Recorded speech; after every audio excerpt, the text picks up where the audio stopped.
as usual. The same as they say that our prophet was illiterate. Why? Because the Quran says that Muhammad is illiterate, but Quran does not say he is illiterate about writing or writing. The Quran divide mankind to two kind: illiterate and people of the book. Whoever have a book, he is not illiterate, and whoever don't have a book is illiterate. But you ask every Abdul, was Muhammad illiterate? He will say yes, but nowhere in the Quran it says that. It says that Muhammad do not know what the book. This is why he is illiterate. He is one of the illiterate. He came to the illiterate. Muhammad is trying to copy the Jews. The Gentile, Muhammad saying, I am from the Gentile and I came to the Gentile. As simple as that. The Muslims, because they are disconnected with their cult, they come to the conclusion, as long the word there is illiterate, that's mean Muhammad was illiterate. But if you go in the Quran, you will see what illiterate mean. The Quran make it clear actually. But how you can explain to a donkey that he cannot be a horse? وَمِنْهُمُ أُمِّيُّونَ لَا يَعْلَمُونَ الْكِتَابِ إِلَّا أَمَانِي. Chapter 2 verse number 78. Let us read together the translation. And there among them illiterate who know not the book. Do you see it? So the Quran make it clear and give definition what illiteracy mean. In order to be illiterate is not about writing or reading. It's about not being a person who knows the book. So the Quran described Muhammad as illiterate, and then every donkey in the world he come to us and he says to us, the Quran says that Muhammad was illiterate. Yes, he is illiterate. He is illiterate about God. He is illiterate about the book. He is illiterate about religion.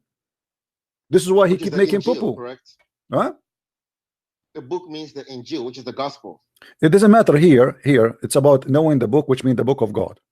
You see, like now when we say in English, when we say the word Bible, we do not mean a certain book. We mean because the Bible is the book of books. All right. So yes, as long you are a person who have a book, which means God he sent you a messenger, you are from the people of the book. And the Quran give us definition. Who are they, the people of the book? Those who they are either the Christians or the Jews. Why the Christians called the people of the book and the Jews? Does that mean every Christian in the time of Muhammad knows how to write, how to read? No, there's no way. But because they have a book, they are not illiterate. So illiteracy is about God. But those people, the Muslims, they don't want to understand, and the Quran confirmed that many times. Keep saying that what illiterate mean. But how you can read with me here, chapter 3, verse 20. Read with me. It says, so if they dispute with thee, I say, surrender my whole self to Allah, and so have those who follow me, and say to the people of the book and those who they are illiterate. Do you see it? So the Quran repeating the same thing. There's people of the book and there's people illiterate. Illiterate about what? About the book. About the book. Okay.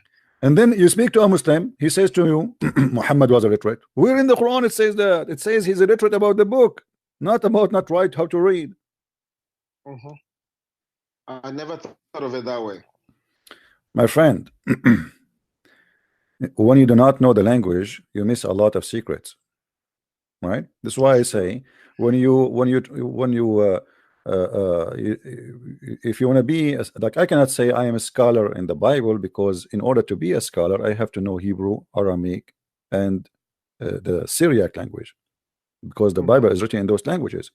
So as long you cannot and you do not have the ability to be fluent, and not only just a fluent to read it, you have to be able to go deep in the language, then you cannot call yourself a scholar. So when we speak about Islam, in order to understand Islam and the stupidity of Islam, it's a big deal to know languages, because languages can open doors for us. Yes. If you go as an example here, different verse. Chapter 3, verse number 75. You will see the same. Among the people of the book, some who are entrusted with a hoard and gold will readily pay back. Those who are, or if entrusted of a single silver coin, will not repay it is unless constantly stood set, demanding, because they say, there is no call on us to keep faith with those ignorant And look here, the translator, he put between words, two words, pagans. Do you see it? Yeah. The word ignorant here is the same, is ummiyin, illiterate.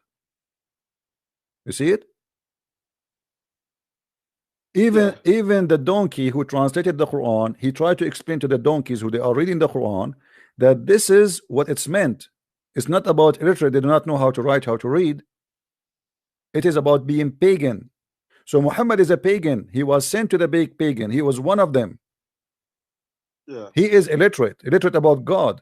And here is going to be the question: how somebody is illiterate about God can teach us about God?